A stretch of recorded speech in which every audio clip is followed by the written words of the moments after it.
Great. So we can go ahead and get started. Thank you guys for joining us for this next webinar in our Hydrogen and Analytical Tools webinar series. This series is presented by the Clean Energy Solutions Center, and today we're really excited to be talking about some of the technical considerations associated with hydrogen. So before we get started, I just want to cover a little bit of housekeeping. Today's webinar is being recorded and will be shared with you.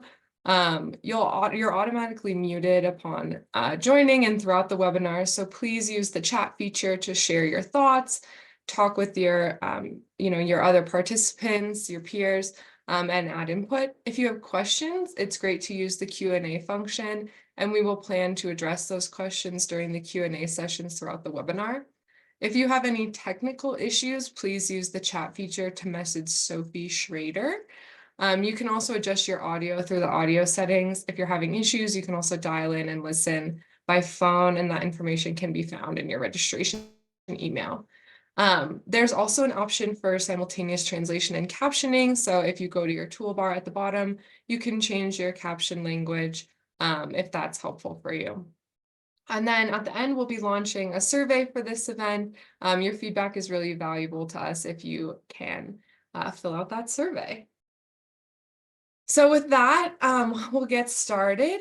My name is Holly Darrow. I'm a project lead here at the National Renewable Energy Laboratory, or NREL, and I will be moderating today's session. We have a really great lineup with some really great speakers today. First, we're going to hear a quick overview of the Clean Energy Solutions Center, the organization that is making this webinar available. Then we're going to kick it over to Jamie Key and Misho Panev for some technical considerations and challenges associated with hydrogen production, storage, and transport.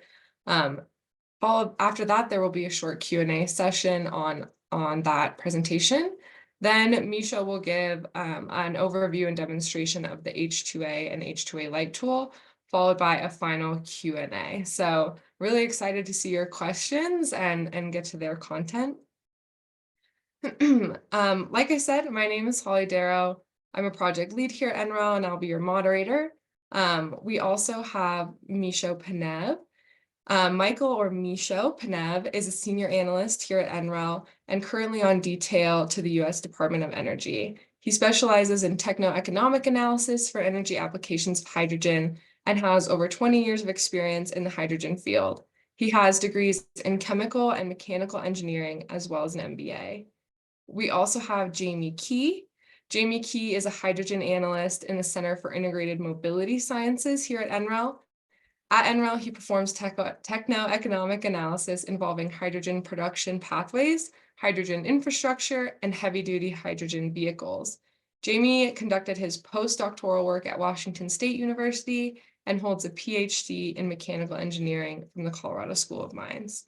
So thank you, Jamie and Misho, for presenting today. Before we get to the technical presentations, I'm going to pass it off to Aaron Ang, who will introduce the Clean Energy Solutions Center. Thanks, Holly. As Holly mentioned, I'm Aaron Ang with the U.S. Department of Energy, overseeing our work on the Clean Energy Ministerial and the Clean Energy Solutions Center, which I'll describe in a second. First, I want to thank you all for joining today's webinar on hydrogen technical considerations as part of the Hydrogen and Analytical Tools webinar series. I'll try to keep this introduction brief, since I hope many of you are returning for your third webinar of this series. And next slide. So as you may know, today's webinar is brought to you by the Clean Energy Solutions Center. The Clean Energy Solutions Center is an initiative of the Clean Energy Ministerial, which is itself a collaboration of 29 countries to rapidly increase the deployment of clean energy technologies globally. The Solutions Center is led by the governments of Australia and the United States, and it is operated by the National Renewable Energy Laboratory, which is hosting our webinar today. The whole idea of the Clean Energy Solutions Center is to support developing governments with the capacity to design and adopt policies and programs to support the deployment of clean energy technologies. Next slide. We do that in three ways. One is through our Ask an Expert service.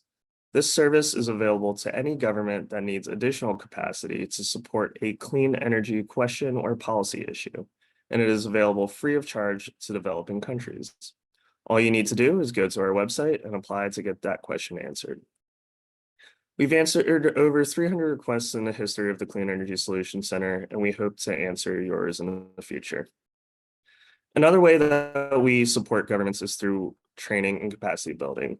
We've done over 300 webinars like the one that we're doing today, which are also available on our site as a resource for clean energy solutions around the world. And finally, our resource library not only includes our past webinars, but our other reports, policy briefs, journal articles, etc., to help support the rapid deployment of clean energy technologies globally. I hope you enjoyed today's webinar, and I hope to see you all at future webinars on this and other topics. Now back to Holly. Thanks, Aaron. So with that, we can kick off our technical presentations and hand it over to Jamie and Michelle for their presentation on considerations and challenges of hydrogen production, storage, and transport. Great, thanks, Holly, and good morning, everyone, or perhaps good afternoon, good evening. Glad to see so many countries showing up in the chat. So I'm Jamie Key. I'll be presenting on the technical considerations and challenges of hydrogen production, storage, and transport. Next slide, please. Thank you. So a quick outline is we're going to go through an introduction, give a high-level overview of the hydrogen value chain, and then we're going to go into some of the more detailed components, including production, transportation, and storage. At the end of this, we're going to go into a Q&A session, and then followed by that, it's going to be a review and a demonstration of the H2A light tool, which can help analyze some of these considerations that we're going to go over in this first part of the talk. So if we go on to the next slide. So this gives a really good overview of the hydrogen value chain. This is a great illustration coming from the Hydrogen Hub work from the Department of Energy here in the US. We can break the hydrogen value chain into 3 different components, and that's illustrated pretty well in this graphic shown here. In the top left, we have a few different energy sources. Called out here are fossil, renewable, and nuclear, where fossil is, of course, relating to some of the hydrocarbon fuels, such as methane, and then also renewable and nuclear, which can be categorized into electrical energy. These are all required to produce hydrogen. There's opportunities for naturally occurring hydrogen, but for the most part, hydrogen has to be produced by some energy resource. So if we go into the highlighted yellow portion of this graphic, we see clean hydrogen producers. There's 2 technologies called out here, both electrolysis and reforming, where electrolysis is using electrical energy to split water into both hydrogen and oxygen. The second one is reforming. This is where you're reacting methane with steam to produce hydrogen and CO2. Note that you are making CO2, so there has to be some mitigation of that. That's also called out here in this graphic as CO2 capture and storage. Both of these technologies can be clean hydrogen producers, assuming the correct mitigation strategies are in place. Now, once the hydrogen is produced, you have to do something with it. In this graphic, you can see the green highlighted section as connective infrastructure. The delivery portion is highlighted here as a truck that's delivering hydrogen from the clean hydrogen producer to an end user. And this particular graphic is showing a truck, but there's quite a few different methods for transportation, such as gaseous phase transport, liquid phase transport, and pipelines. And there's also other novel transport, such as converting into different chemical species. The other component is storage, and that's also shown here in green as those spherical tanks. That's also important to consider, since the type of storage is important, and the form of the storage can have important considerations on both the upstream and downstream use. The final part of the value chain is the clean hydrogen consumers. And this graphic is showing industry, power generation, residential commercial heating, and then also transportation. While this webinar is not going to go into detail on any of those, they have important considerations for parts that are upstream of the consumption of hydrogen. Next slide, please. So the hydrogen value chain can be divided into 3 categories as illustrated on the previous slide. This presentation is going to focus on the upstream and the midstream portions of the value chain. So upstream is going to include production, focusing on any reformation-based production that includes carbon transport and sequestration, and then water electrolysis, where it's consuming renewable electricity to form clean hydrogen. On the midstream side, we're going to look at both transportation and storage. Some examples of these would be gas phase compression and liquefaction that's being required to transport the hydrogen, and then also storage, like in the salt cavern storage, geologic storage, or also transportation through a hydrogen pipeline. There's also quite a few downstream uses for hydrogen. Some of them would be like converting into ammonia, which is heavily used in the agricultural sector, refining, which consumes hydrogen to purify various species, and then also as a fuel in medium and heavy duty road transport, where you're using hydrogen as a fuel to operate a fuel cell in a vehicle. Next slide, please. So next we're going to dive into the production. Next slide, please.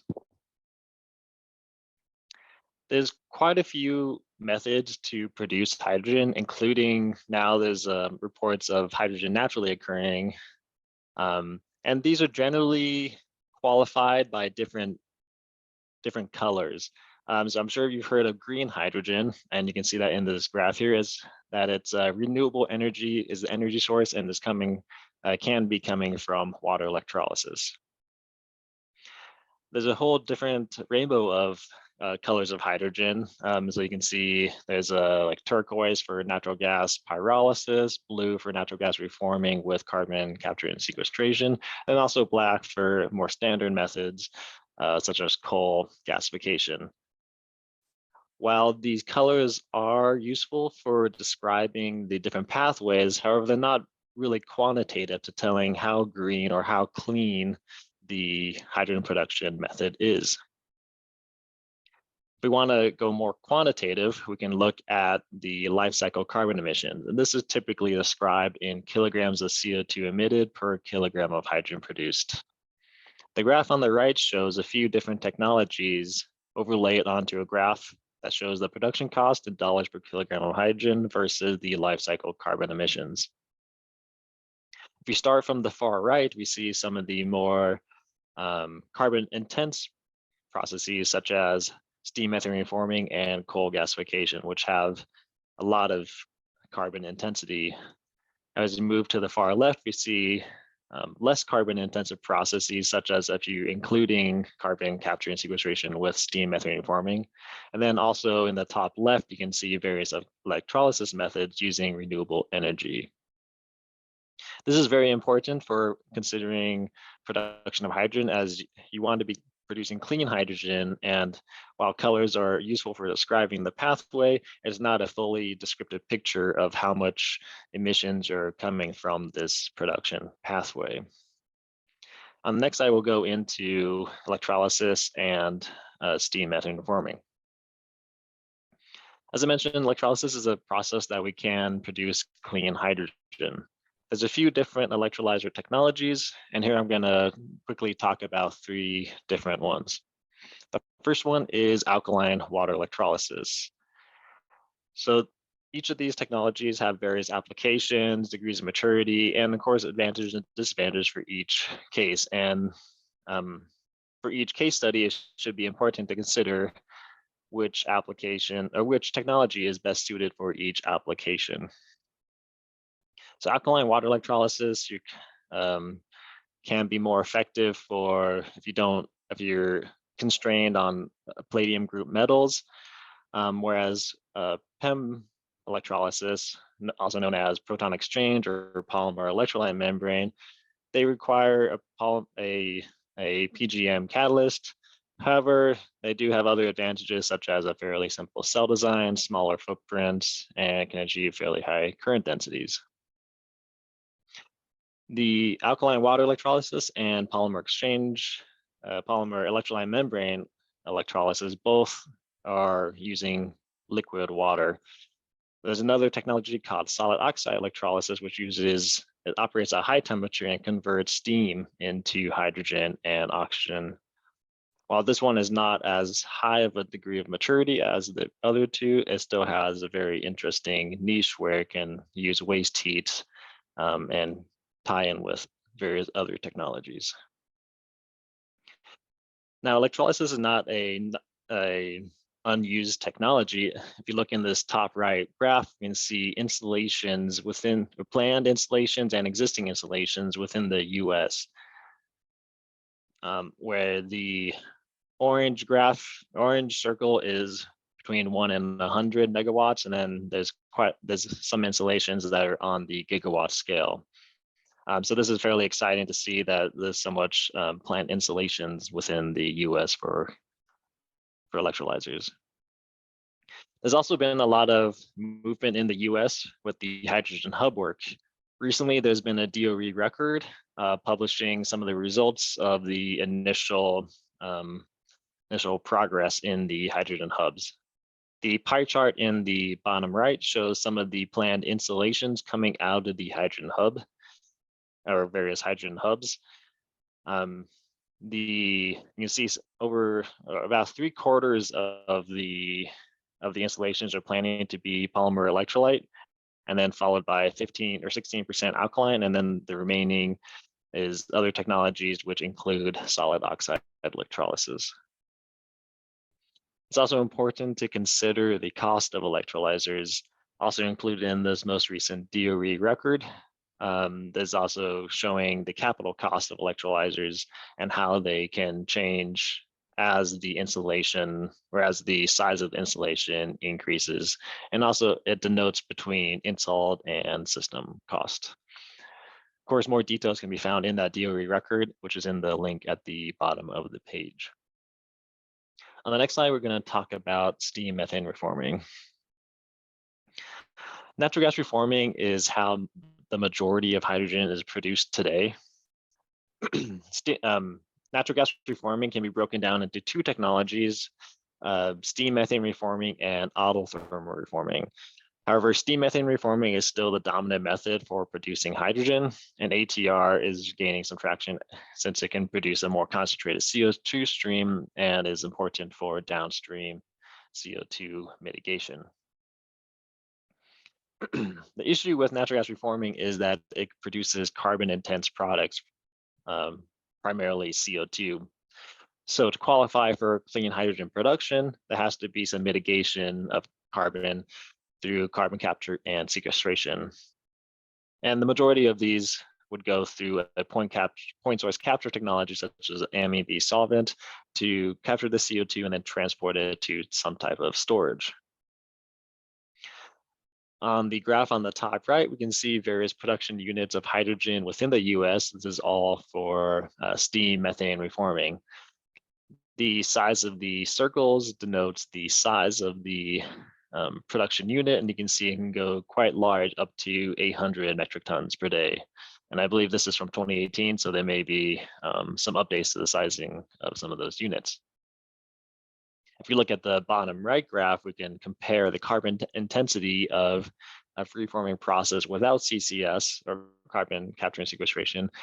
That's greater than 10 kilograms per CO2 emitted per kilogram hydrogen produced. Whereas when you include any CCS process, it can reduce the carbon intensity quite a bit. As you can see in this graph, it shows below 6 kilograms of CO2 per kilogram of hydrogen. Next, let's move on to transportation. So in this chart, in this section, we're going to talk about various methods for transporting hydrogen from a producer to an end use or a storage site. Before we go too deep into this, it's important to note that hydrogen needs to be, or is recommended to be compressed or liquefied due to its low volumetric density. In this graph on the right, we can see a comparison of various fuels on both a volumetric and gravimetric density. You notice a lot of the hydrocarbon fuels are in the top left part of the graph, where you have high volumetric density but low gravimetric density. On the other hand, hydrogen has a very high gravimetric density but low volumetric density. So if you can put a kilogram of hydrogen into a storage unit, you can get a lot of power, but typically the issue is with volume. So two methods to increase this volumetric density are either gas phase compression and liquefaction. So gas phase compression is how majority of hydrogen compressors are compressing hydrogen today, and that's typically through mechanical compression. This can include reciprocating, rotary, ion, and centrifugal compression. Some of the issues with hydrogen compression through mechanical compression is that you need to have interstage cooling. And especially if you're going to high pressures, since there's a lot of heat involved, you have to cool the hydrogen in between each compression, and some of the compression ratios between each section can be quite low. So it can be a quite involved process to get to high pressure. On that note, there's also non-mechanical alternatives to hydrogen compression, including electrochemical and metal hydride. Some of these are lower technology readiness level, but in the future, they could have an interesting niche in the hydrogen value chain. Another consideration is that you can operate some of these production methods, such as electrolysis, at higher pressures, such that the outlet pressure of hydrogen is above atmospheric. And this can have quite a big impact on the downstream compression, since you're already feeding hydrogen at a much higher pressure.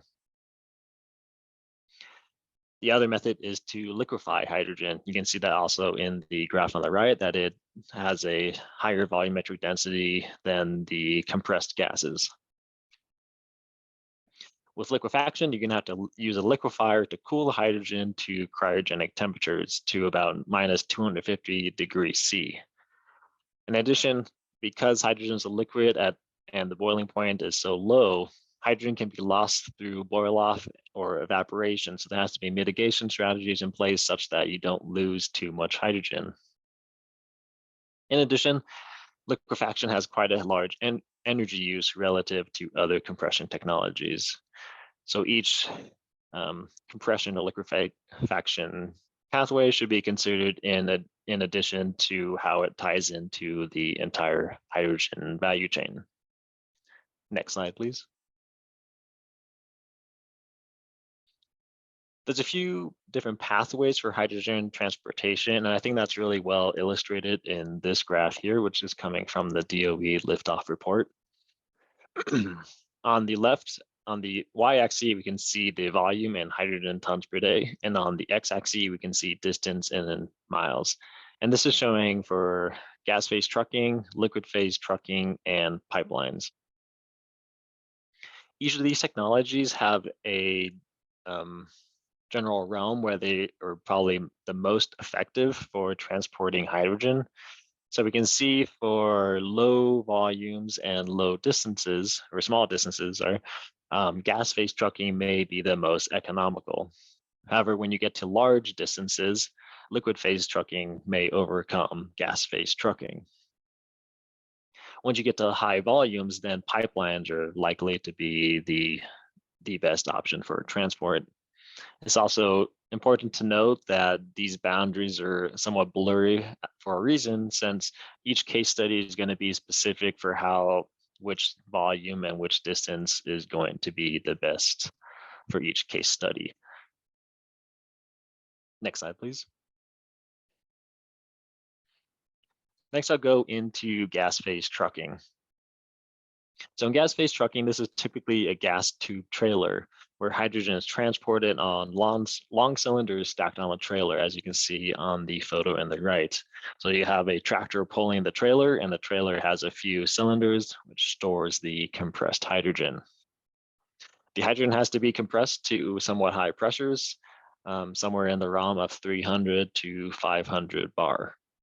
Because of this, you're going to have to require a gas phase compressor, and this is generally in the realm of 1 kilowatt hour per kilogram of work to get it to such pressures.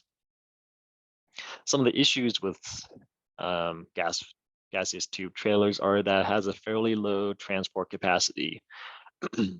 So these trailers that the tractors are pulling can carry up to about 1,000 kilograms of hydrogen per trailer. So if the end use is requiring much more than that, you're going to have a lot of deliveries of these two trailers coming back and forth. So that's an important consideration when considering the size and the volume of the transportation pathway. Because of this, it's more ideal for shorter distances and smaller volumes. In addition to that, it has a lower capital intensity and can be cost effective at small scale. You can also take advantage of trailer swapping, which is where the truck can detach from the trailer and pick up an empty trailer on the way out. This is because it's fairly easy to do this with a gaseous tube trailer. Another consideration is that it is being transported by a truck, which consumes, in most cases, consumes diesel fuel. So there's also considerations there with what the emissions are for the vehicle, and if there's opportunities for converting these vehicles into a cleaner fuel. On the next slide, we're going to go into liquid tankers. So as I mentioned, hydrogen can be transported as a liquid, and this can be more economical at larger capacities compared to the gaseous tube trailers.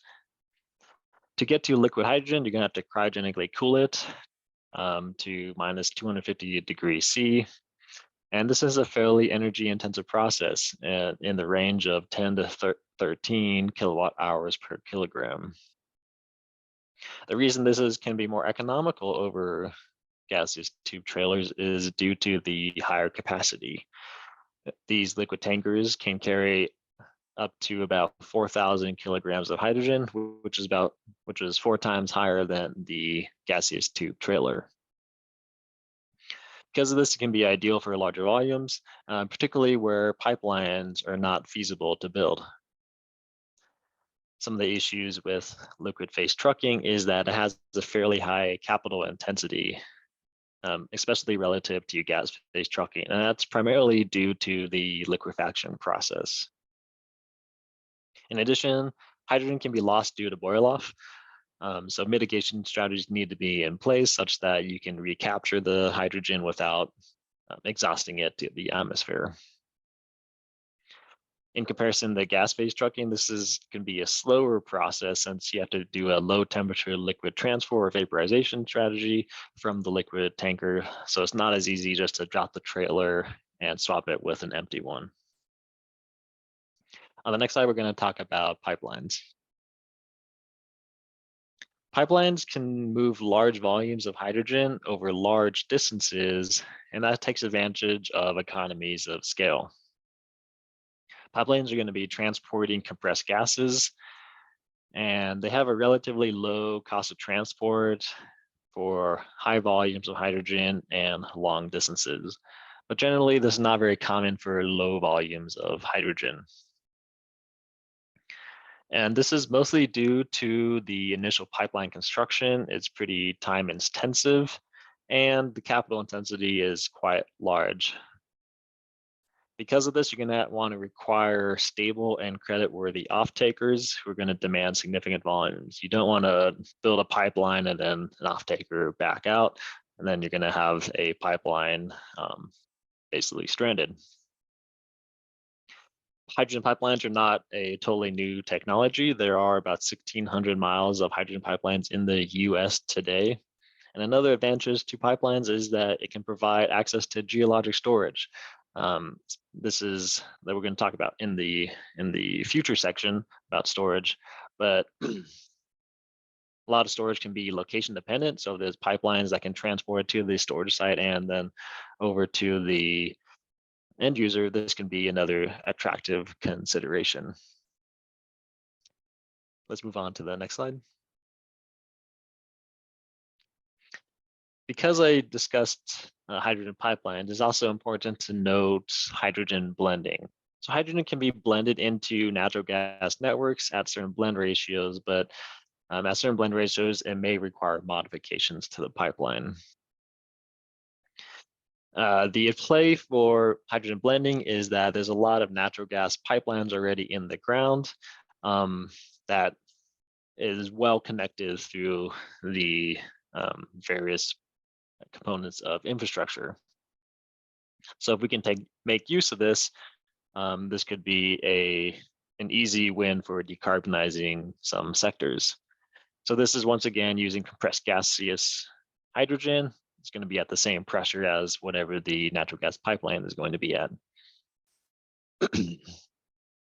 Hydrogen has a few different considerations with various metals in hydrogen and natural gas pipelines. So the blending ratio may be limited without modifications. Now, the modifications can be made to the pipeline. However, the capital intensity of each of these modifications are going to change with the blending ratio and the different modifications to the pipe and compressors. So the compressors are going to operate at different speeds and different volumetric flow rates and maybe different pressure ratios. So those will have to be either retrofitted or upgraded so they can handle the new operating conditions. Next slide, please. It's also important to note that hydrogen can be transported as a different species. And I'm going to qualify these all under the tagline of novel hydrogen compressors, but generally this is for storing hydrogen in some other chemical state that is not a free hydrogen molecule. One popular use of this is converting hydrogen into ammonia. Ammonia is fairly well used in the agricultural sector, and this is where you're combining nitrogen and hydrogen to make ammonia. And this can be typically done through the Haber-Bosch process. We can look on the graph on the right showing different ammonia plants within the US, and also that's overlaid with different hydrogen production plants. And ammonia is the dominant use of hydrogen right now, so it's important to consider co-locating those the production and end use facilities. The reversibility of novel hydrogen carriers is fairly important. Say your intended end use is hydrogen, you don't want to go from hydrogen to ammonia to some other product and then finally back to ammonia, since you're going to be losing quite a bit of efficiency during each of these transformation processes. So certainly considering what the end use is important. If the end use is ammonia, then it can be quite attractive to convert it to ammonia first, and then you don't have to deal with reconversion to something else.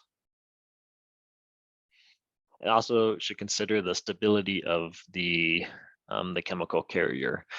If there's considerations with boil off, or maybe there's an endothermic or exothermic reaction with the storage, this can be important when transporting over long distances where the chemical species may be converting into something else. Take ammonia, for example, it has fairly limited boil off and is fairly stable. So it's heavily considered in the international export and import market, since it can be shipped overseas fairly comfortably. Next slide, please. Next, we're going to be talking about storage of hydrogen, and this is going to go into a few different technologies, primarily on the physical based side. Next slide, please. I bring up this graph on the left again, just because it's really important to note that hydrogen has a really low volumetric density.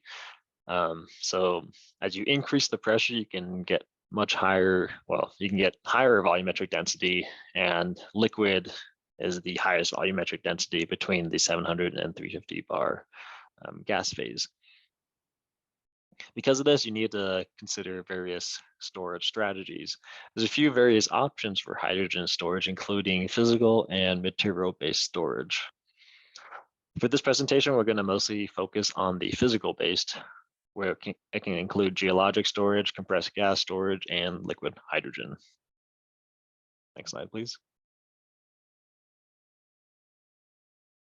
The first one I'm going to talk about is hydrogen being stored as a compressed gas in a pressure vessel. For this, hydrogen is being stored at ambient temperature at 300 to 700 bar. And depending on the pressure, there's going to be different material considerations for building each of these pressure tanks and various safety involved in each of these. But it generally is going to be at hundreds of bar for storage. The storage capacity can be quite limited due to the low volumetric density of hydrogen at the room temperature.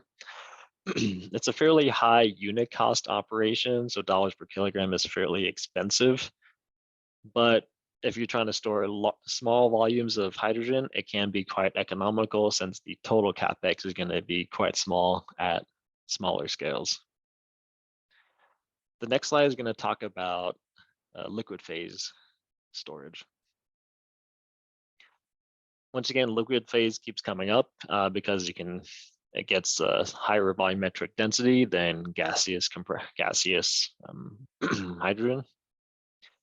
So for liquid hydrogen, you're gonna have to cryogenically cool it to form liquid hydrogen, and this is going to be requiring storage in an insulated tank since it's going to be quite cool.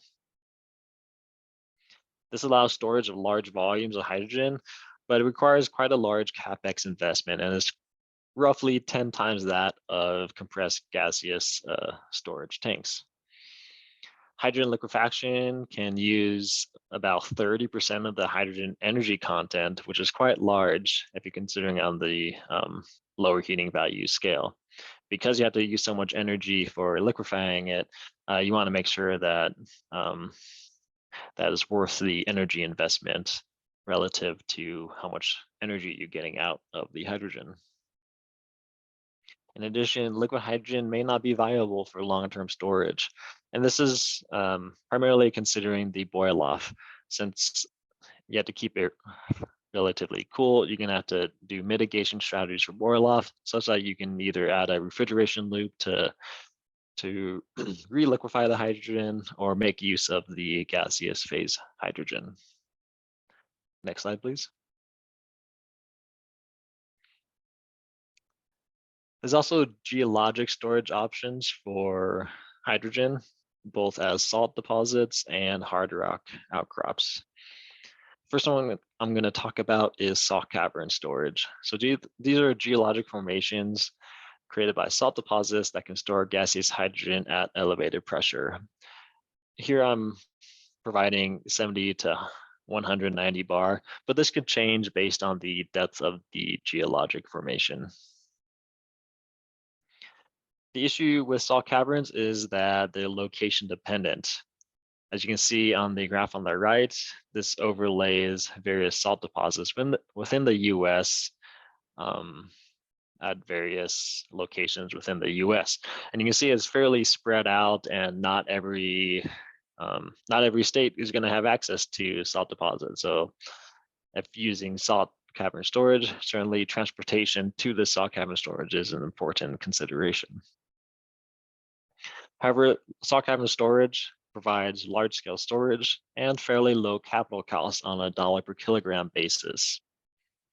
There's about 2,000 salt caverns in North America with an average capacity of 10 to the 5th to 10 to the 6th meters cubed. So these can store quite a large volume of hydrogen. Some of the considerations with this is that there's going to be competition with other gases that may want to make use of the storage space. And additionally, you're going to have some there's going to be some other gases within the salt deposit that you use to keep pressure within the salt cavern. Another consideration with this is that the storage capex is also expected to remain fairly stable through 2030. Now, if we go on to the next slide, it's going to be another geologic type of storage for hydrogen. This one is called lined hard rock cavern. So this is an underground cavern surrounded by hard, low permeable rock, which can be lined to hold pressurized hydrogen. This is an earlier stage technology relative to salt cavern storage, and it has very limited hydrogen demonstrations so far. Similar to salt cavern storage, you can also store compressed hydrogen at elevated pressures, and it's going to be around the same pressures as salt cavern storage. And of course, once again, this is going to be based on the construction of the lining of the hard rock cavern and also the depth of the geologic formation. Once again, I'm overlaying the hard rock outcrops on the map of the US, and you can see once again, these are fairly location dependent. So this is important to consider when trying to plan out geologic storage of hydrogen. There has to be either you have to locate the production with the storage, or also consider how to get how to transport the hydrogen from the production to the storage location. And similar to salt cavern storage, the capital expenses of this is expected to remain fairly stable in the near future. Next slide, please. So now that we've gone over quite a few different components of the hydrogen value chain, this provides the building blocks to providing a techno-economic analysis for looking at which pathways are going to be the most economical and which make the most sense for each various case study. So in this graphic, it shows a few different pathways, starting from clean hydrogen production, going through some type of compression or liquefaction, storage, transport, and then finally to an end use. It's important to tie into all these components together such that you can start assigning dollar per kilogram values to it and understanding what are the monetary and technical implications for each of these pathways. There's quite a few tools that are useful for doing this type of techno-economic analysis, such as HD-SAM and H2A Lite. And H2A Lite is the one that we're going to be discussing in the latter part of this presentation. So it's important to understand the various aspects to each of these pathways, and then understanding how to put that into a tool to best analyze that for each case study. And with that, that's going to conclude the overview of the production, storage, and transportation of hydrogen. And we can move on to any questions if there are any. Thanks, Jamie. Yeah, as people have questions, I really encourage you to put them in the chat and in the Q&A function, and we'll answer them live. It's actually really convenient that you mentioned HD-SAM and H2A at the end, because we did have a question, and I know Misho stepped in to answer it over the chat, but is there a deep study of the cost of each transportation method, and is it possible to see the numbers to know how to decide which transportation method is the best? I'll take that one. So the Department of Energy indeed does fund deep research on each of the transportation methods, and the results for cost analysis at different scales and different specific production pressures and what type of compression should be used for to get to liquefaction or get to pipeline pressures. All those are embodied in a model called HD-SAM. It is free to download. It's published by Argonne National Laboratory. So if you go online and you just Google HD-SAM, ANL, that's Argonne National Laboratory. That should be the first model that's top hit on Google. Misha, can you also talk a little bit about how, I know we'll talk about this like in the latter half of the webinar, but how H2A Lite can help to like make those decisions and kind of showcase. Yeah. So H2A and H2A Lite address upstream So hydrogen production, how do you make the hydrogen from different pathways? And architecturally, for modeling purposes, we bring all the production methods up to about 300 psi, or I think that's 20 bar of pressure, so that downstream modeling efforts can look at what is the best way to get that molecule conditioned, transported, and delivered to the to any end users. Specifically, the HD-SAM model is tailored to transportation hydrogen, which has you can pick pipeline delivery that connects the production to the various uses, or liquid, including liquefaction and truck delivery over the road, or gaseous tube trailer, which is again, you have a terminal that compresses and fills up tube trailers, and then the tube trailers are delivering to the end use. When you're looking at industrial hydrogen, typically you would be looking at pipelines for the most part. One thing I want to point out is, Jamie, could you go to that slide that had the different transportation methods? Or actually, whoever's controlling, I think it was slide 12-ish. Yep, that one, 19. One thing I want to point out here is that the y-axis is logarithmic scale. If you were to really make this a scale that is linear, you would find that for the majority of large applications, pipeline is going to be the preferred and most economical methods of transporting hydrogen. So from the HD-SAM model, pipeline is embodied, but at the tail end we add fueling station, which if you're delivering to an ammonia plant, or you're delivering to a biorefinery, or some other process, that last bit of transportation analysis is going to be relevant. So when you use the HD-SAM model, make sure to open up the different tabs and really try to understand what portions of the model are actually relevant to the supply chain that you might be modeling for your country. Since we're talking large scales in general, we see that's mostly pipeline, and maybe in some transportation instances, liquids are going to be the main methods of interest. Thanks, Misha. Yeah, that's really helpful. I think also related to the transportation industry, Jamie, I know we talked a lot about transportation of hydrogen on, through heavy duty vehicles, but as a researcher in the Center for Integrated Mobility Sciences, I'd love to hear your opinion just on how hydrogen can help also decarbonize the heavy duty trucking sector. And really kind of what challenges or kind of gaps there are or needs for that to move forward in the future.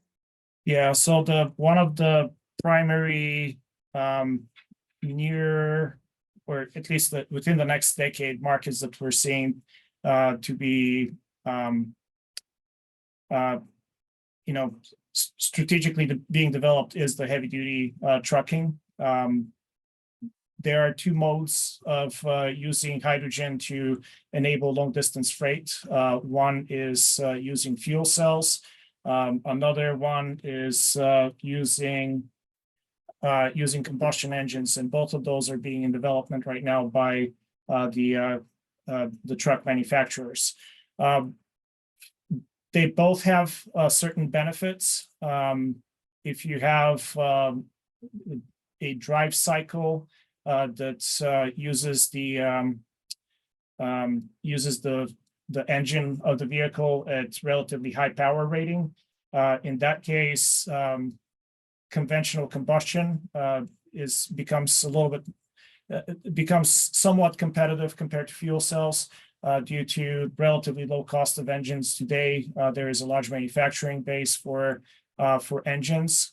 Since engines tend to be more efficient at high power, if you have applications where the majority of the trip it uses the engine at high power level, then you're able to convert that fuel into motion relatively cheaply and relatively efficiently compared to fuel cells. For fuel cells, they have a lot more dynamic and high efficiency range. They are actually more efficient at part loads.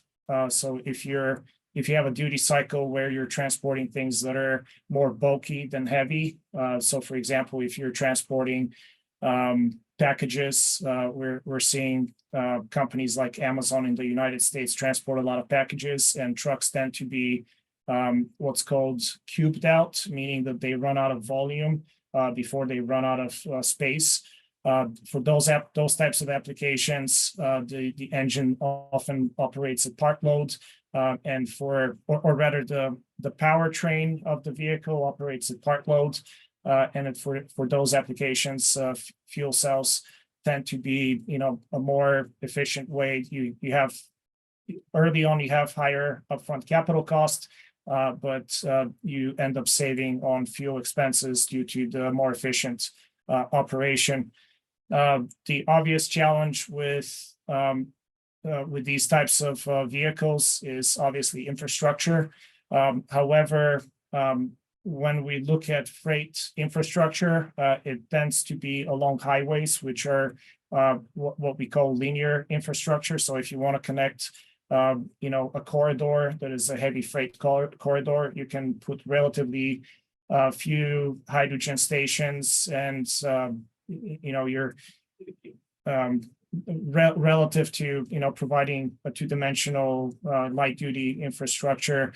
Heavy duty infrastructure is more finite due to the two-dimensional aspect of it, or rather one-dimensional aspect along each of the routes. So there are competing powertrains. There is battery electric powertrain that you have to consider. And typically we're seeing the competitiveness for those zero emission pathways to be relative to range of the vehicle. So if you have warehouse to warehouse within a city, that might be more efficiently addressed with battery electric powertrain. But if you're transporting, ores, or if you're transporting, heavy loads between multiple cities, in those cases, fuel cell powertrains that are able to provide more miles, those end up being more cost efficient. One other last thing to mention on this is that when you're considering zero emission freight for heavy duty trucks, battery, the challenge with battery is that it ends up being relatively heavy at long distance ranges, and that ends up costing you some weight capacity on the vehicles. For hydrogen vehicles, though, that tends to be a lower lift, if you will, to put more fuel on board to allow it to span larger freight delivery distances. We're seeing also autonomous vehicles are starting to become more of a mainstay, and with that we're seeing an enabling for longer distance routes, which might be able to reduce the amount of reliance on harder to decarbonize air freight. So from that point of view, we believe that it's going to, fuel cell with long distance capability freight is going to be more desirable in the future. So we're seeing, as a strategic market, that's going to be important. In the United States, we have a lot of distance between populated centers, and at least in the United States, we expect that to be a important transport method. Yeah, Jamie, I don't know if you had any additional thoughts or comments. Yeah, no, Misha actually did like a great summary of that. The only thing I was going to add is it's also important to consider the fueling stations for hydrogen vehicles, since it's at the moment there's not too many hydrogen vehicle fueling stations built out, at least across the U.S. So certainly is sort of an infrastructure play that you have to think about how to and where and how large of fueling stations you want to build, such that you can serve the best number of users. In addition, these vehicles are usually taking fuel or hydrogen fuel at about 700 bar. Certainly you need to consider compression for each of these fueling stations and some of the maintenance involved with maintaining a station that can store hydrogen at such high pressures. Yeah, absolutely. I mean, there's so many considerations that have to go into that fueling infrastructure, and it's the same thing with hydrogen transport infrastructure, like you're saying, with pressurization and everything.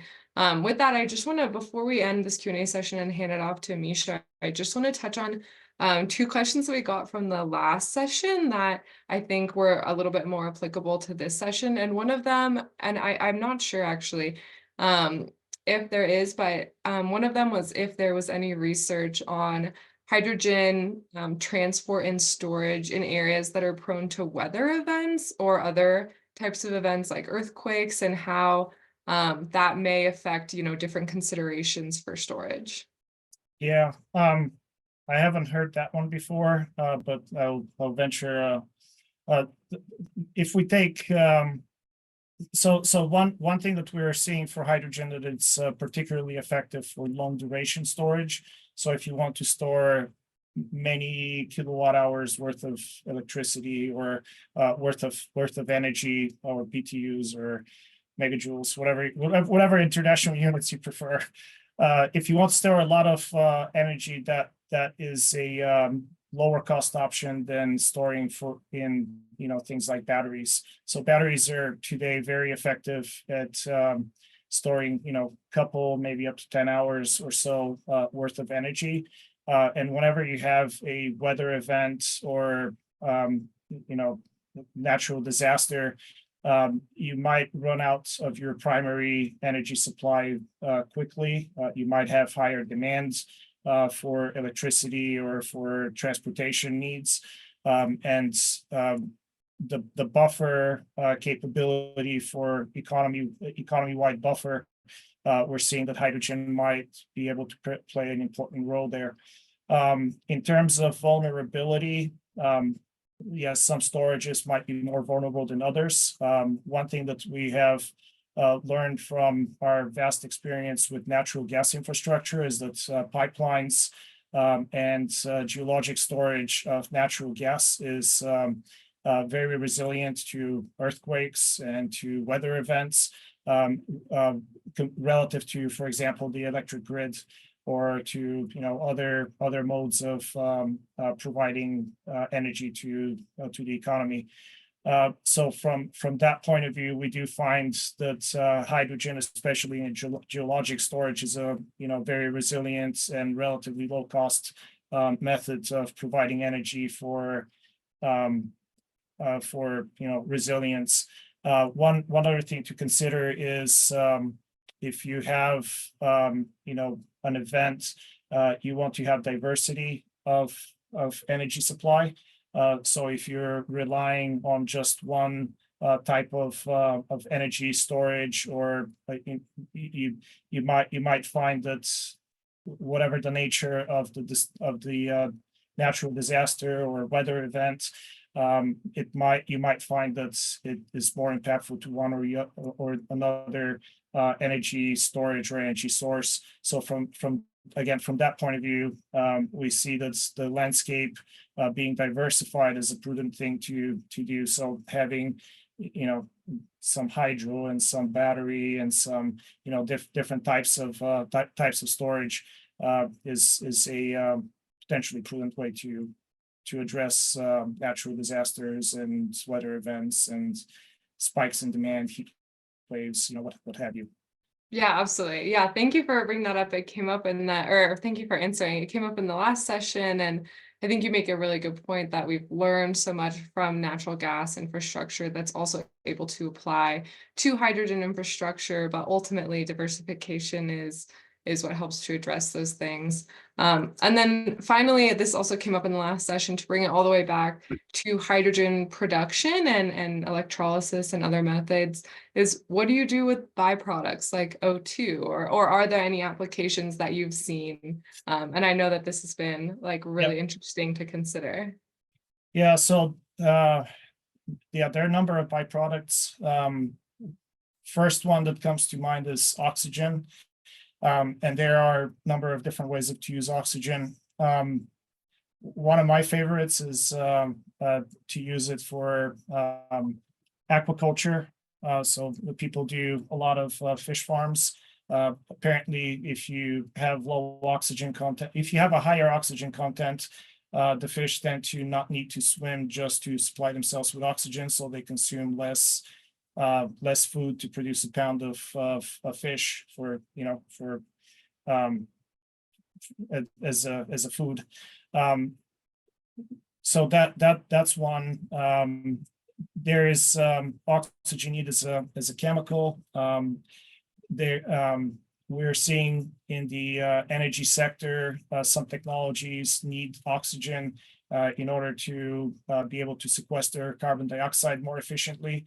One of the technologies I'm about to talk to is called autothermal reforming. It uses air separation units at the front end to get that oxygen to be able to do better carbon sequestration. Well, if you have oxygen on site, because you also have an electrolyzer, you could couple those two so that you have oxygen product from the electrolyzer to feed an autothermal reformer. And when you do the reforming process, you end up with a concentrated carbon dioxide stream with absence of nitrogen. So that's what you're sequestering is more cost effectively concentrated in a form that it can be sequestered. Similarly, there are a number of combustion technologies that benefit from oxygen, such as pulse capture, combustion, power generation. There are also a lot of high temperature combustion needs. So for example, if you're manufacturing glass or ceramics,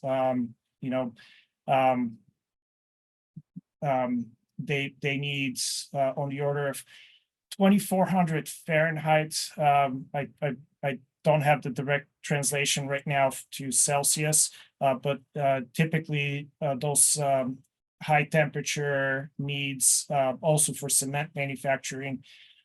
You can achieve that with oxygen combustion of a fuel. It could be a hydrogen fuel, it could be an oxygen fuel, but there is substantial need for oxygen. I would encourage you to look at a specialty gas suppliers and ask them, who are you selling oxygen to, or who are you selling compressed air to? What, who needs that volume within your specific country? And, different countries focus on manufacturing of different things. If there is a need, the oxygen suppliers, they'll typically understand that market the best within your country. Other byproducts, we're seeing an emerging technology called hydrogen natural gas or methane pyrolysis. When you and this process produces hydrogen and solid forms of carbon. There are things like carbon black that is either a co-product or a primary product. If you're able to if you get a process that has a higher value form of carbon, such as graphite, you might actually optimize that process to produce graphite, and then the hydrogen becomes a byproduct, as in not yielding as much revenue as the graphite. And also we're seeing encouraging signs for nanotubes or being able to provide structural material replacement of things like steel. So nanotubes could be also a byproduct or a primary product if a hydrogen production facility. Some applications that we're seeing that is, tensile structural elements, as well as I've seen one company that does addition of nanotubes to concrete. I haven't seen third-party verification of this, but apparently it provides a lot of wear resistance and structural benefits to that concrete. And since we use a lot of concrete, being able to expand its lifetime and use characteristics, that's always a major benefit. Jamie, can you think of other byproducts I'm not thinking of right now? Well, I liked your description of methane pyrolysis, and that kind of speaks to your previous point about diversification, since you're using two value streams, and instead of having to deal with like CO2 mitigation, like a steam methane reforming process, you turn that into a product. That's not to be said that CO2 couldn't be a product also. There's quite a few different technologies for upgrading CO2 into various usable carbon products. Like take methanol or something like that, for example. You can do a lot of things with the carbon molecule. Of course, it takes energy to do that, but there's quite a few different carbon products you can use for products like CO, CO2. Yeah, so good point. Right now, we're seeing a lot of plants that are coming online in the United States for production of methanol for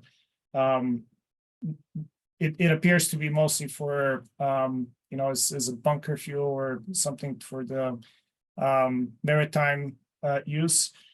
However, when you're doing LCA or life cycle analysis, you have to keep in mind that if you take the carbon dioxide molecule from a hydrogen production or any other plant, its eventual fate is to be burned and it goes back into the atmosphere. So the effectiveness from a national decarbonization point of view is it is not as effective. You might be able to recycle the molecule and use it twice, so there is some effect there, but in terms of full decarbonization path, it is kind of a dead end there. Yeah. Yeah, thank you guys for all of that insight. I think especially like in previous sessions, Daniela talked about hydrogen as the Swiss Army knife, and it's so applicable in a variety of applications. And I think that, byproducts used for cross-sectoral impacts are part of that kind of Swiss Army knife thing, or Swiss Army knife kind of metaphor. So we need to get to the H2A demonstration.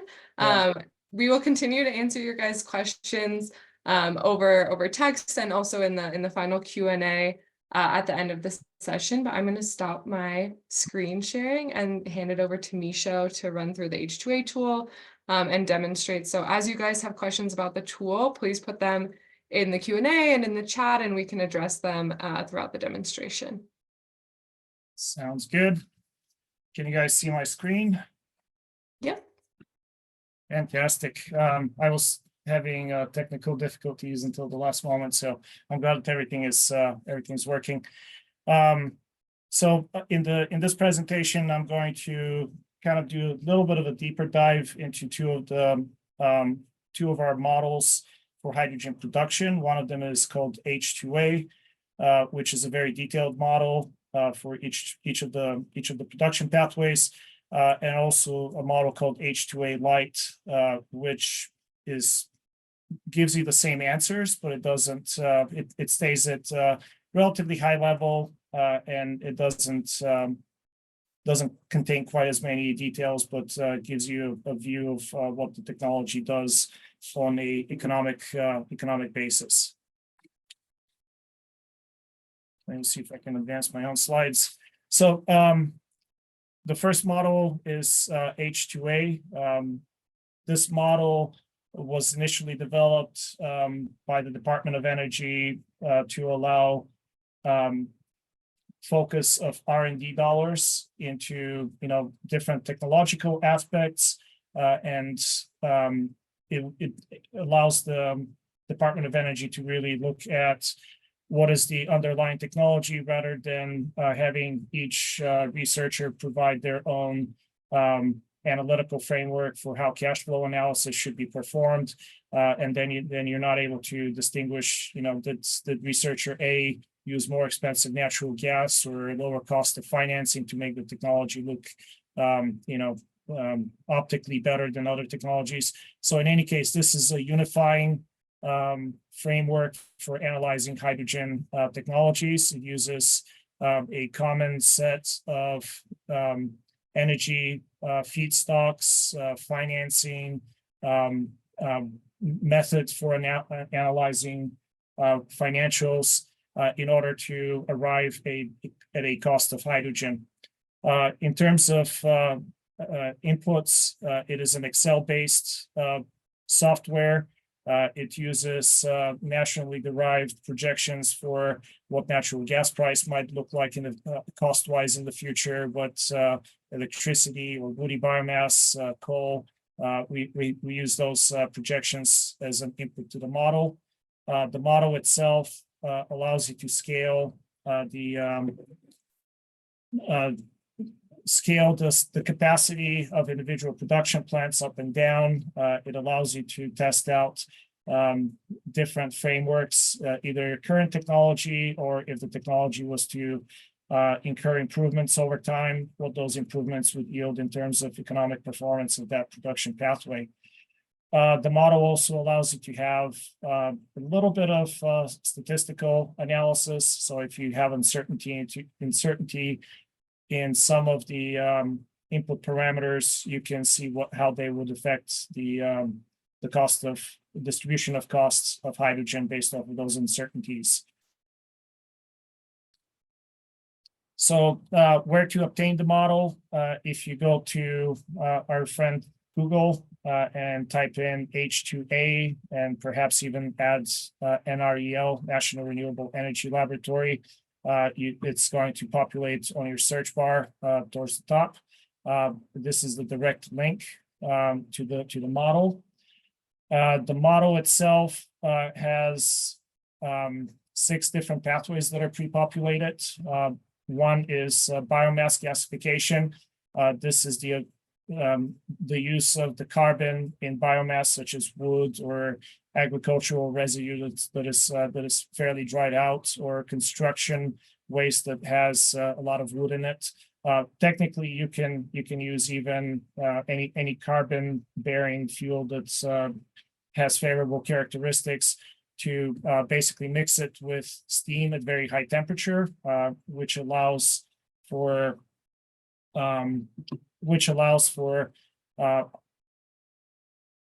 oxygen out of water to react with the carbon out of the carbon bearing fuel, liberating any hydrogen on that fuel as well as the hydrogen from water. So in any case, this is called biomass gasification. Similarly, there is coal gasification pathway. This coal is obviously predominantly carbon, but similarly, if you mix it with steam at very high temperature, the oxygen and the carbon react preferentially, allowing the hydrogen from water to be liberated and separated as a product. Electrolysis is the splitting using electricity of water. And we'll do a deeper dive on it. Today's predominant way of producing hydrogen is steam methane reforming. Again, I'll show you what that looks like in the H2A framework. And there are 2 different flavors of natural gas reforming to produce hydrogen and capture the carbon dioxide. One of them is steam methane reforming, and the other one is autothermal reforming. I'm only going to describe the autothermal reforming as we're seeing, at least in the United States. It might be a more cost preferable pathway due to some benefits in being able to capture CO2 a little easier. There are also some distributed pathways. So if you have a application that is remote and delivering hydrogen to it might not be economical. You could produce hydrogen on site at smaller scales. We have electrolysis and natural gas. The ethanol pathway is there more for academic completeness, and it's not necessarily something that the Department of Energy is finding is to be a high priority pathway. But in any case, those pathways are also available in H2A. Lastly, the DOE does track emerging technologies. So we have photoelectrochemical and solar thermochemical cycles that allow you to essentially split water. And again, those are emerging pathways. I'm not going to go into them. There are other emerging pathways that are being analyzed, but that are not published at the moment. One of them is methane pyrolysis. It should be. We're in the works of getting a case study for that. So with that, let me go to a quick demonstration. And the first one I'm going to go to is steam methane reforming. So I've downloaded a fresh copy of the model. And let me zoom in. Jamie or Holly, I think we said zoom level of 130. Is this legible, or do I need to zoom in more? Yep, I can read it. Okay, beautiful. So the first thing, if we look at the tabs along the bottom of this Excel sheet, you're going to see a title and description. This would give you, point of contact. A lot of these cases, they have my email on there. If you have, questions that are not addressed within the model, you're welcome to shoot me an email. But point of contact, a little bit of description of the process. If there are any background references, that's going to be available there too. There is in all of the cases, there is a description of the process, as well as references to the background studies that inform the techno-economic analysis. Typically, the cases have a process flow diagram. In this particular example, you can see how natural gas is introduced into the process. You have the sulfurization, which is removal of sulfur from the natural gas fuel. The sulfur is a poison to downstream catalytic processes. So typically, you would desulfurize before you get into the primary reformer, as well as any downstream catalysts. There are typically two types of shift catalysts that would take carbon monoxide and excess water from the primary reformer, and they would convert that to carbon dioxide and hydrogen. And then lastly, on the process, you have pressure swing absorption, which lets you separate out the hydrogen molecules from the carbon dioxide molecules or any other molecules that are in the fuel. And then you go into compression of the product for downstream applications. This particular model is for a standard steam methane reformer. It does not have any carbon capture. So when we look through the rest of this model, it's just going to produce hydrogen. We're not going to have any other adjoining infrastructure for taking carbon dioxide, transporting it, and sequestering it. So this is strictly a hydrogen production at a point where natural gas and water are available. Within the main interface sheet, we can see up top is the default set of results for the process. This is cost of hydrogen. It looks like it's $1.08 US dollars and 8 cents. And on top we have, if we have any byproducts, the model will tell you, so much revenue on per kilogram basis is derived by some co-product. But in any case, we're just selling hydrogen. So we have one bar that represents any positive cash flows into the model. And then we can see what that breakdown looks like in terms of the expenses incurred to produce that hydrogen. So for hydrogen production with steam methane reforming. The primary feedstock or primary expense is the natural gas. It looks like about 80 cents per kilogram is the feedstock itself. And then you have things like fixed operating expenses, investment to purchase that capital, financing expenses, other raw materials, so on and so forth, taxes. Apparently you have to pay taxes. That would be different in different countries. The model lets you provide high-level parameters such as scale of the plant, how many kilograms per day of hydrogen do you want to be produced, capacity factor. There are some financial parameters such as reference year for dollars, year when you let me see, where is on stream year, startup year. So when do you want to start?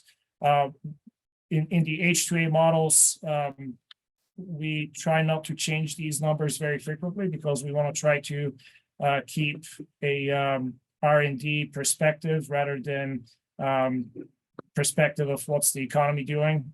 We want to know if the efficiency of the process is becoming better in absence of influence of macroeconomic drivers that might artificially make a technology look like it's improving, whereas the economy might be changing in some aspects. So this is high-level financials such as what return on equity you might have, or what interest rates you might have to finance a project, how much taxes are you paying, so on and so forth. The next section of the model, it has to deal with what type of feedstocks are necessary to produce a molecule. For this particular process, we see that industrial electricity is consumed at a rate of 0.13 kilowatt hours of electricity to produce 1 kilogram of hydrogen. And in terms of natural gas, the common unit in the United States is million British thermal units. So we're using 0.16 million British thermal units to produce 1 kilogram of hydrogen. So the background model picks up these values and uses that to inform the cash flow analysis, discounted cash flow analysis for producing that hydrogen. In terms of capital expenditure, the H2A model lets you have a bottom line. What is the equipment cost for a plant?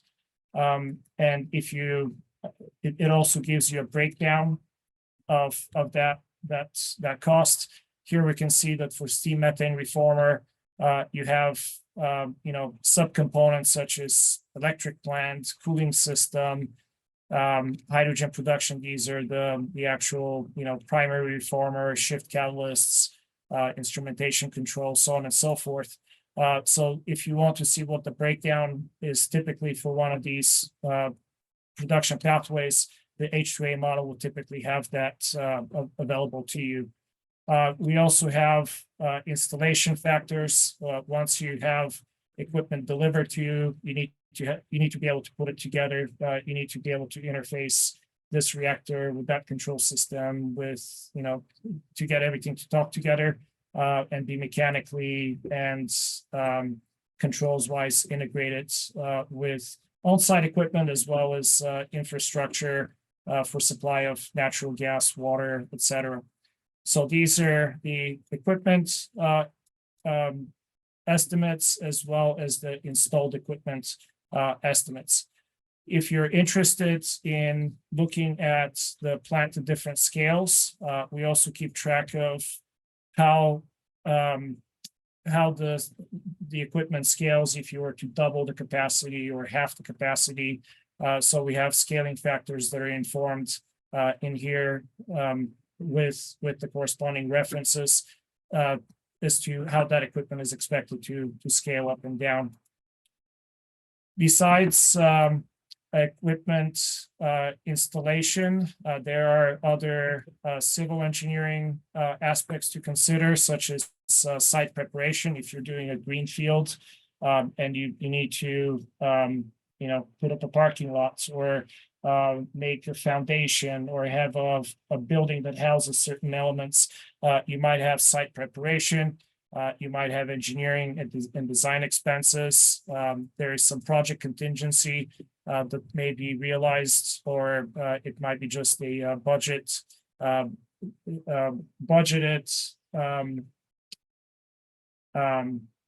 funds to address a potential contingency events that might incur additional expense over the base amount. Other depreciable capital that might be things like land, things that's at the end of life of the project are still going to retain value. That's also accounted for, or at least estimated on an average basis. Permitting, so on and so forth. In terms of the total capital investment, you can see that in this line, total capital investment. We have estimates for fixed operating expenses. These are things like mostly labor, but also if you have maintenance expense, we do account for, or we have estimates for that. And lastly, we have variable operating expenses. These might be things like water that is not an energy feed. That would be other material that is necessary. This might also have replacement catalysts or catalysts that are being treated as consumables for hydrogen production. Lastly, I want to point out one more tab. It is the replacement costs, and this is actually not a good example. But if you have scheduled maintenance, for example, if you have a refurbishment that needs to happen every 5 years or 10 years, that incurs expenses in excess of ongoing cash flows, you can provide those in here, and the model would look at capitalizing those and spreading that expense over multiple years. So this is kind of the model in a nutshell. Again, the bottom line of the model, if you open it up, is it gives you a bird's eye view of what the costs are. There are certain inputs that you can modify. In general, any of the orange inputs you can modify, and you can see what the impact is. So, for example, if I want a system that is twice as large, I can punch in the capacity. I can increase the capacity to two times, and that'll show me what the impact is. I'll have higher upfront capital investment, but it does incur economies of scale, and the cost of hydrogen went from $8 to $2 per kilogram. So you can assess that. The next model I want to show you is autothermal. So this is also a reforming process. Similarly, it has a description tab. In words, it describes the process, some key temperatures and pressures. You're welcome to read through this. The difference with this process is that, again, we're reforming natural gas, but we're also doing a air separation unit. In one of the previous questions, somebody asked, what do you do with oxygen? Well, here we're paying a lot of money to get oxygen. So if there is an electrolysis plant next door that can provide us some of that oxygen or all of the oxygen that we need, that would be, a revenue stream that can be incurred by the electrolyzer, and also a cost reduction that can be realized by a autothermal reformer operator. So in any case, within this process, we have autothermal reformer, which you combine oxygen, oxygen, steam, and natural gas.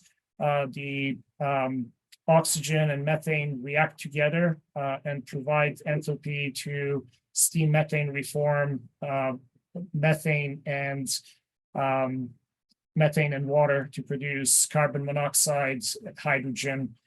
Then that carbon monoxide and hydrogen and also direct carbon monoxide and excess steam is shifted to further produce additional hydrogen. And then that is carbon dioxide is pulled out, and the hydrogen is purified to a pure form. The beauty of this process is that you have only one stream with carbon dioxide instead of two. In steam methane reforming process, you have a combustor as well as you have a syngas, so you have 2 points of CO2 capture. In this process, you really have a very concentrated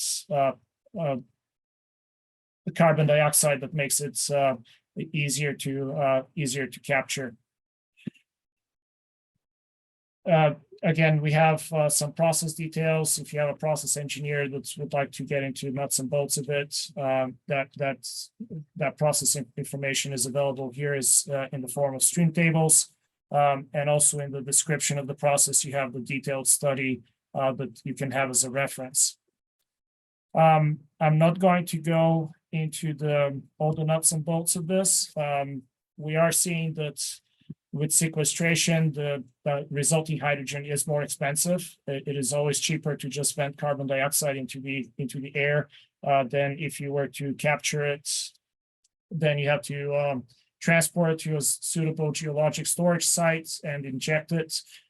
So this process yields a little bit more expensive hydrogen without any subsidies. It's $1.74 per kilogram. I would like to point out just one other tab here. That's the carbon sequestration tab. There are two models that we're leveraging to estimate the cost of carbon sequestration. There are links to those models. If you scroll down, you'll see the transport model as well as the saline storage model. If you click on any of these links, again, you'll be able to see what is the assumption, what are the assumptions for pipeline costs, delivery distances, injection into a formation, what is that drilling cost, seismic, survey, any post-injection site care assumptions, those are detailed in here. So that is the autothermal reforming process. Another process I want to point out really quickly is biomass. We have a biomass gasification process. Again, it has its own file with the description of the process. It has a process flow diagram. And here you can see what the economics look like. This process is a little bit more expensive yet. The fuel doesn't come out of the ground in a pressurized form. You have to go out and get it. So the fuel is typically, shredded or pelletized biomass that is suitable to feed with an auger into essentially a gasification reactor. Here you can see the feedstock use consumption rate. You can see the equipment. What is the capital estimation for this equipment? This is, by the way, a process we're going to hopefully update in the near future because the underlying study at the moment is somewhat dated. So that's the biomass gasification pathway. And one last pathway I want to show in H2A format is the central electrolysis case. So within the central electrolysis case, the pathway, we don't have a diagram for it, but it's basically you take water, you pass it through an electrolyzer system, and then in the back end, that electrolyzer system is considered as a package. It would contain power electronics. It would contain the electrolyzer stacks, water handling, cooling, hydrogen drying, and it would hand off the hydrogen at roughly 20 bar to downstream infrastructure.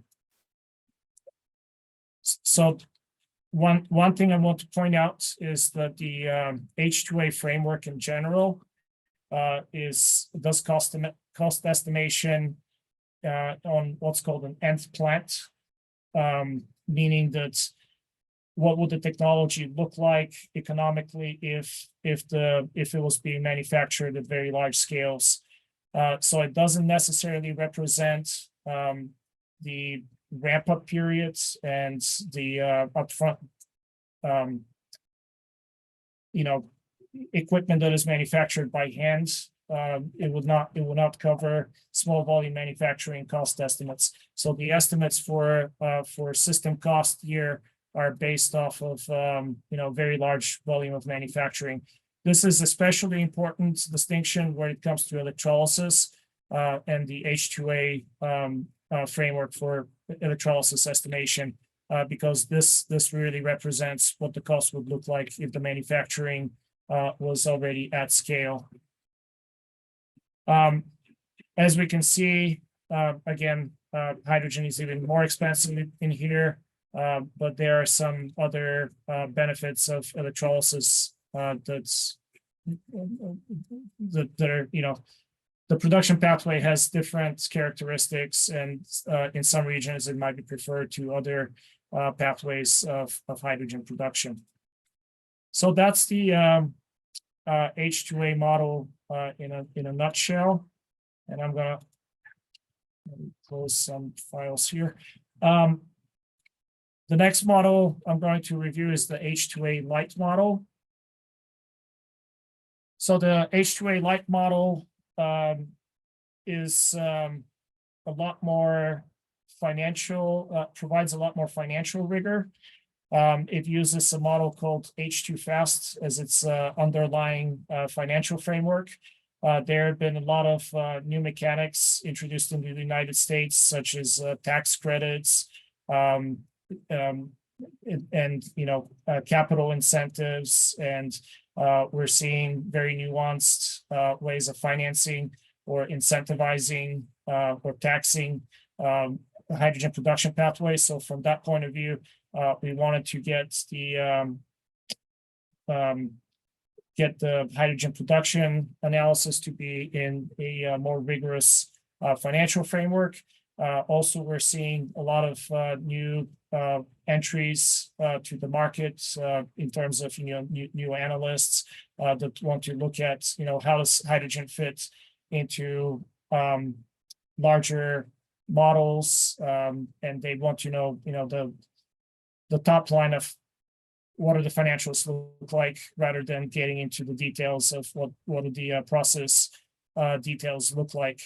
So very similar to H2A, we're using H2A case data to inform the H2A light model, but we peel off just very high level parameters, such as just tell me what the capital cost is, what is the fixed operating expense, what is the variable OpEx, energy consumption, and we feed that into the model. We still have projections that are US-based projections for energy feedstocks, and we leverage the financial framework of H2 Fast to provide answers in the H2A light framework. The model is also free to download. This is a link to the model.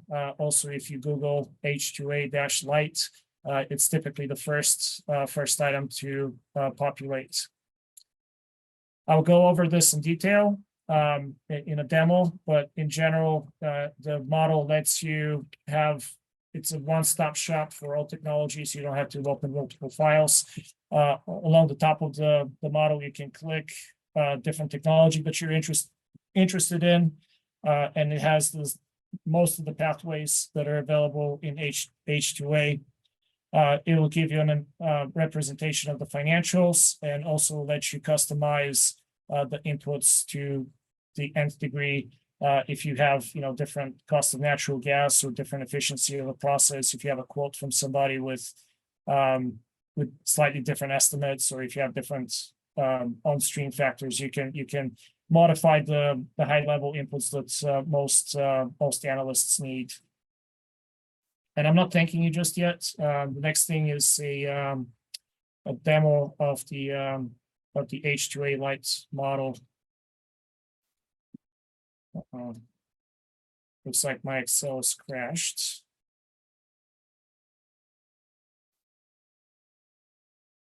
Let me restart real quick. Generally, the models are pretty stable, but if you open enough files at the same time,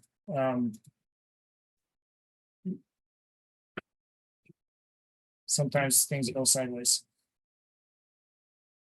By the way, all of these models are they're tested on PC version of Excel, version release 2010 or later. If you have a Mac, it'll typically work, but it's not. I don't guarantee it. We've only debugged it on Excel for PC. So this is H2A light. Again, as we said, along the top, you have you can make a selection of what technology you're interested in. So if you want natural gas reforming, you can just click on this icon here, and the model will populate with natural gas reforming. Or if you want autothermal with CCS, you'll click here, it will populate that. It will give you a description of the process. It will give you things like what is the capacity of the process. In blue are things that are provided to you by default from the model, and if you're not happy with them, you can overwrite them, and the model would account for that new overwritten value. So, for example, if you're it'll tell you that the default analysis was performed at 660 metric tons of hydrogen per day. But if you want to have something that is, let's say, 1 million kilograms per day, you can provide that input. The model will tell you what it thinks in terms of how the plant's cost scaling is going to change at this new capacity level. If you have different quotes,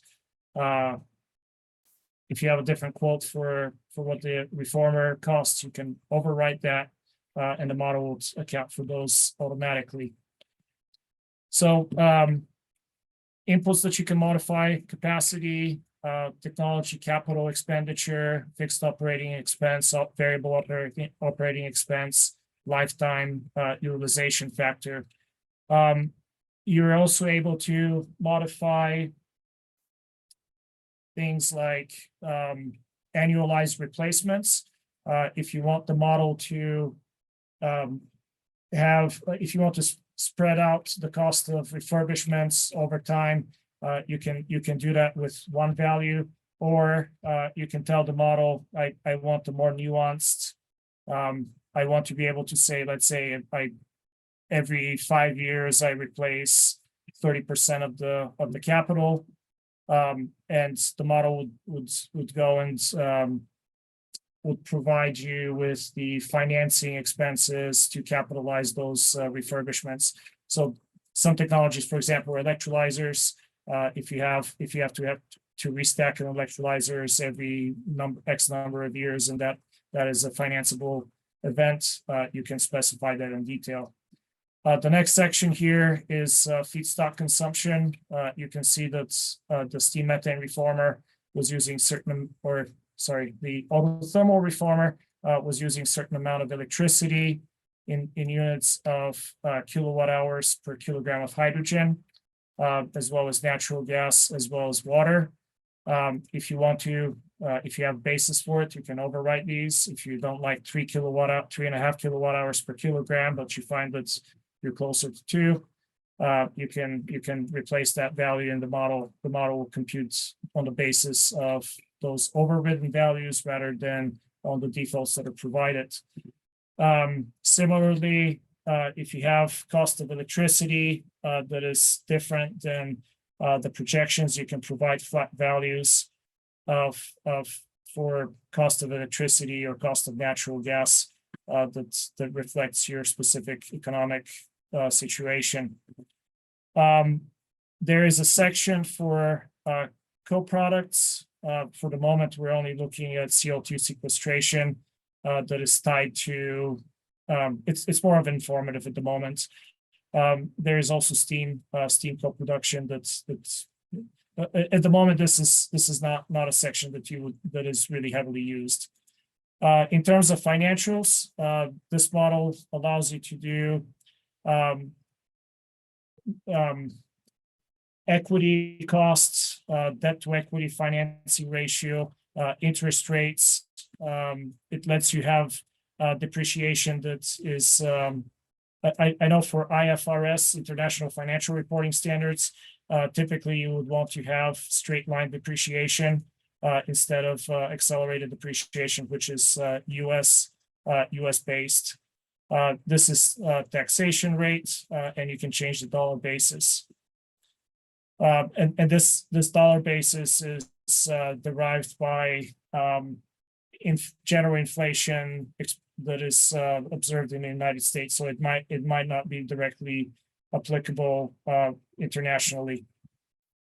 In the US, we have incentives for hydrogen production. There can be either direct income. So if you produce a kilogram of hydrogen, you're provided a taxable income or revenue stream, and you can model that incentive as a direct income, or you can also model it as a tax incentive. So basically, after-tax benefits, which is in the United States, we have the Inflation Reduction Act that provides on an after-tax basis a benefit for hydrogen production. You can provide a sunset for the program. So how many years is it active for? You can also have a per kilogram. I'm sorry, I'm drawing a blank right now on what this one was, but in any case, there are pop-up windows for each one that lets you see what the underlying inputs are. So if you're not sure of what something is, you can click on it and look at it that way. So this is the H2A light framework. Let's click through a couple of examples here. We can click through the biomass case. We can see that it populates biomass consumption. It provides a cost estimate for that biomass. It provides you with things like what is the contribution of each of these operating or energy feedstocks on a per kilogram basis. So we can see that the biomass ends up being 72 cents per kilogram. It has an energetic readout in terms of how much energy is provided from biomass versus from electricity or from some little bit of natural gas that this particular process consumes. So we can see that majority of the energy input is via biomass. If we look at electrolysis, this one happens to be grid electrolysis. We can see that all the energy input is from electricity. In this particular example, it accounts for $3.6 per kilogram as a feedstock input. Let me look. So we have 10 minutes for questions. I would like to. I see that we have a lot of questions. Let's stop here with the model demonstration and see if there are audience questions. Yeah, we've got quite a few questions.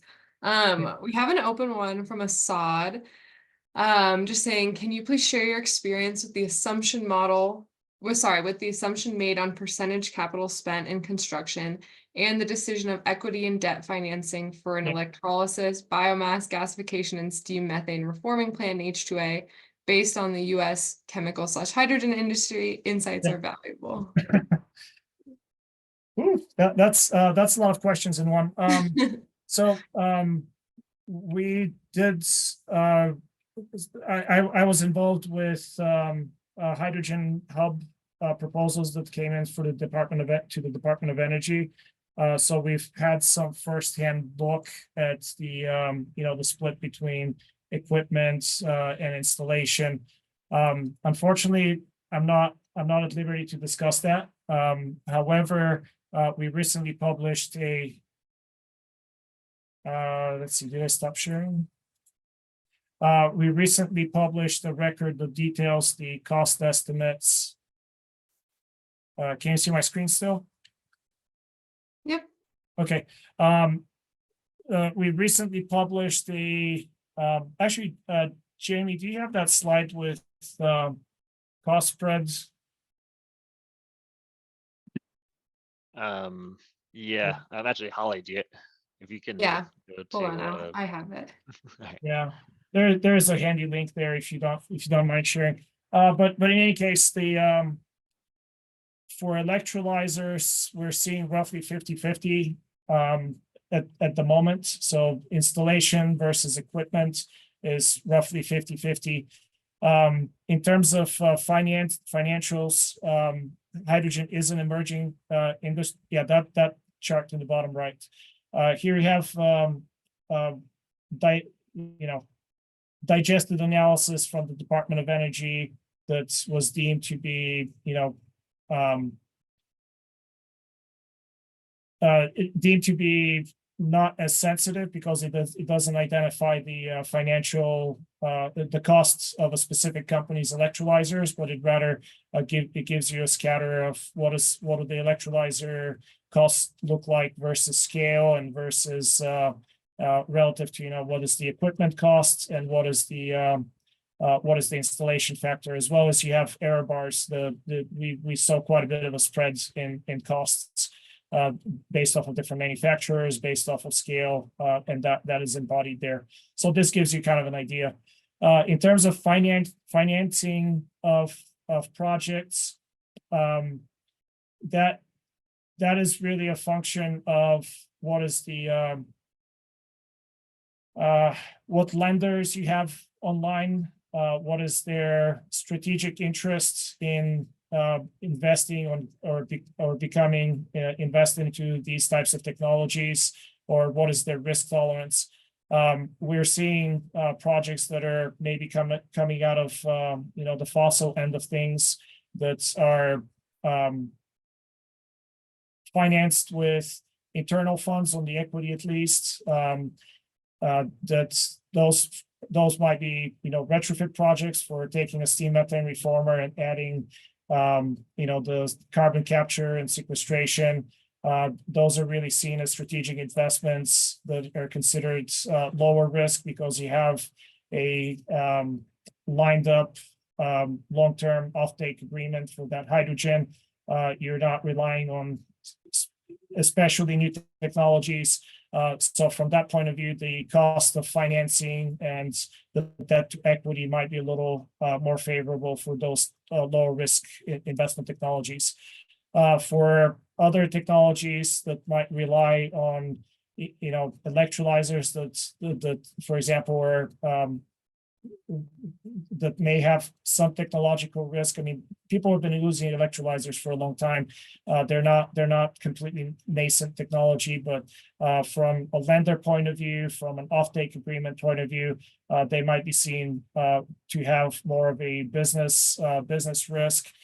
So those tend to have be deemed to have less favorable financials available to them.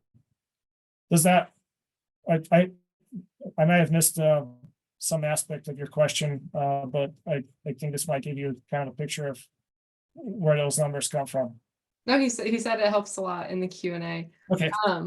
Also, I know that Jamie in the Q&A answered a question just stating that there are upper limits in the plant scaling sheet for plant design capacity. But there is another question on if, can you, in the H2A model or even the H2A light model, can you modify the basis or reference year? Yes.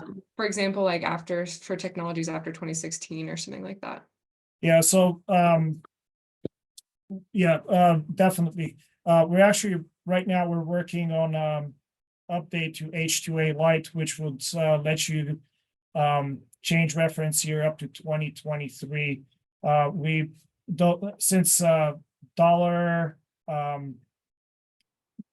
you know, the buying power of the dollar, or you know, that changes based off of two things, either based off of inflation, or for when we're talking about plant costs, there is a chemical engineering plant cost index, and that tends to get published a few months after the end of the calendar year.